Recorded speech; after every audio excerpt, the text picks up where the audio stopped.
Hey everyone, how's it going? Serena here from Whole Shift Wellness. I hope you're having a marvelous Monday. So, here I am for part 3 of the 7 harsh truths of long-lasting weight loss. So I've shared truth number 1 and 2. Today I'm going to talk about truth number 3. I've also written blogs about this, so if you want to see the written version, you can head over to our website www.wholeshiftwellness.com and you'll see the written blog post about this. Here we go. The third harsh truth is that there is no real way of eating bad food and be your most fit, healthy and confident self. Essentially, you can't outrun a bad diet. It doesn't matter how fast you go. Even if you're one of those lucky ones, which actually, in my humble opinion, are some of the most unlucky people in the world, who have a very fast metabolism and can get away with eating a whole bunch of crap without putting weight on. Even in that instance, you will never truly experience the joy of being your most fit, healthy and confident self from the inside and out. Not to mention that you will endanger your longevity and long-term health and well-being. Because, and I don't want to sound too pessimistic, I'm the opposite of that. I'm actually highly optimistic. However, when you can get away with eating tons of crap without putting weight on, chances are that you will do that.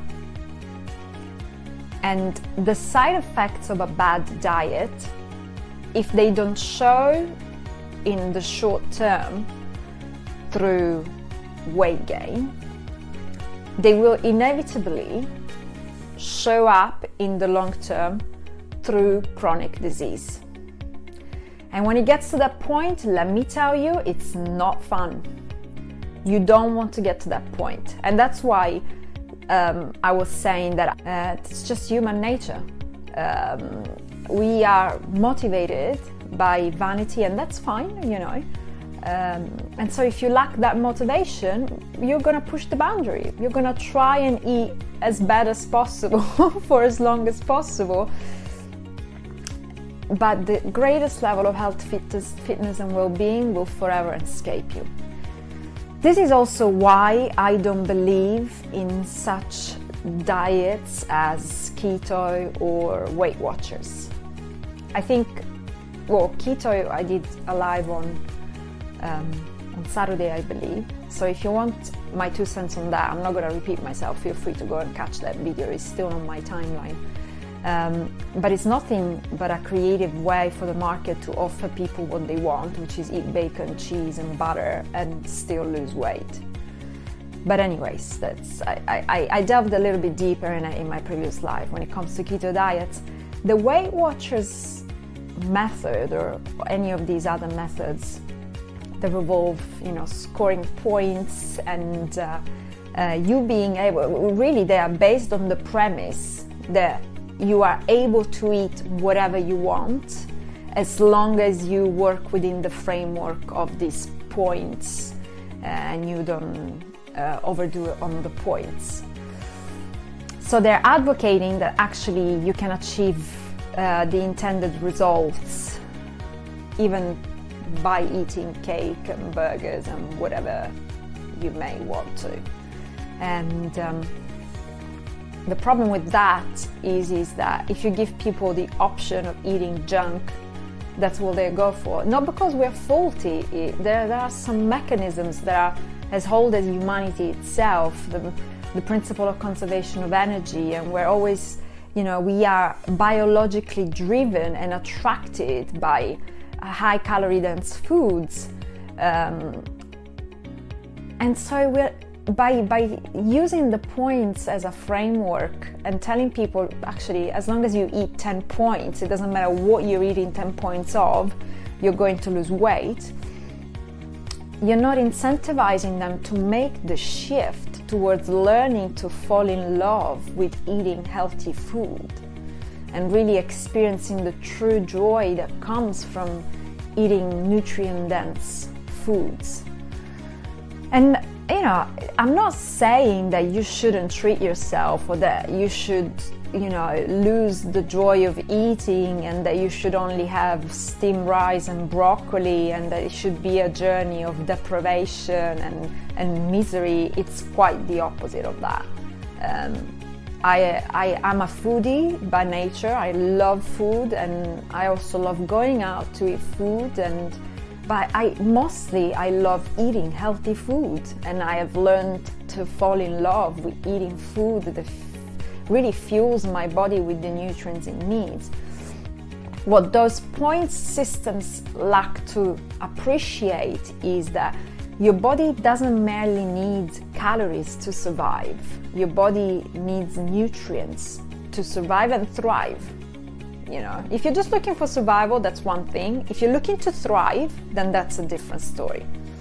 So if 500 calories of fried chicken or 500 calories of brownie will have a profoundly different effect on your body as a whole than 500 calories of whole grains and fruit and vegetables and legumes.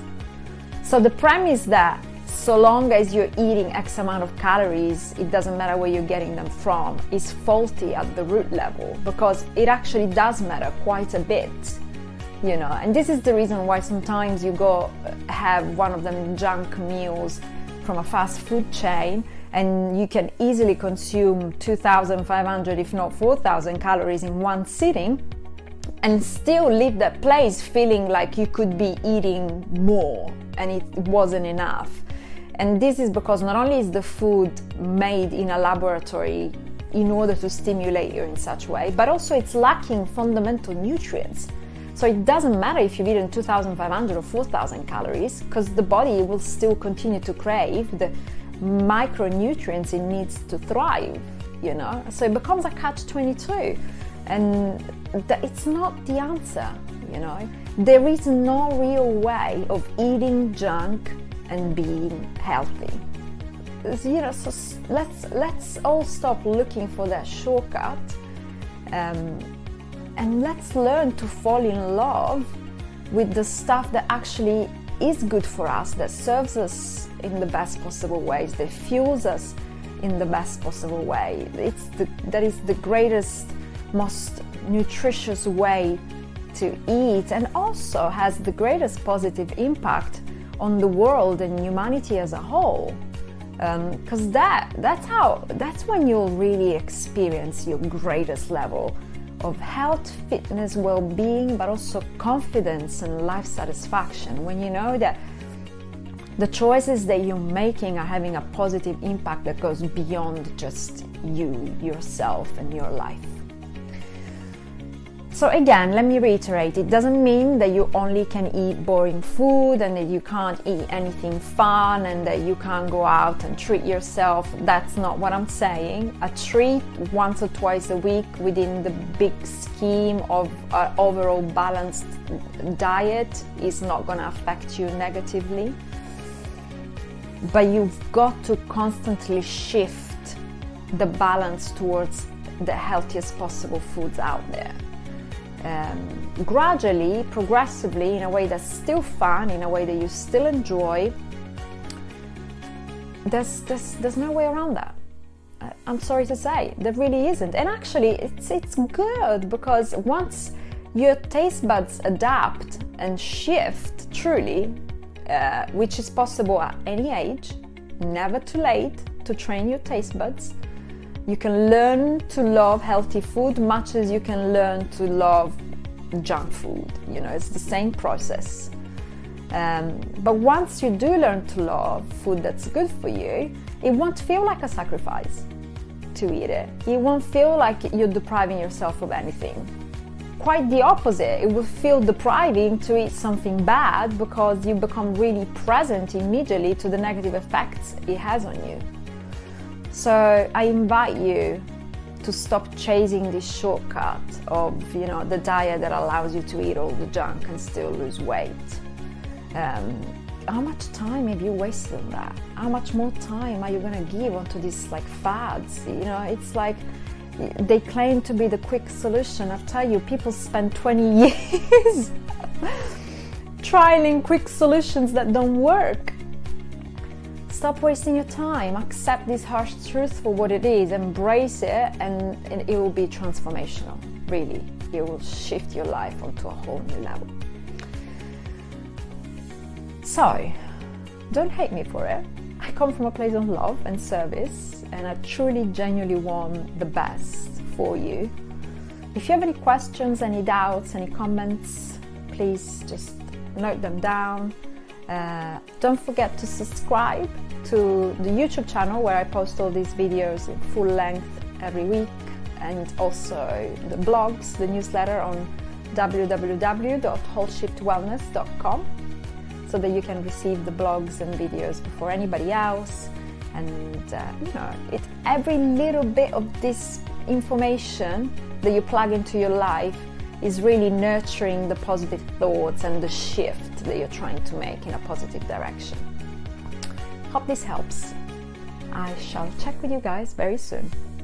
Ciao for now.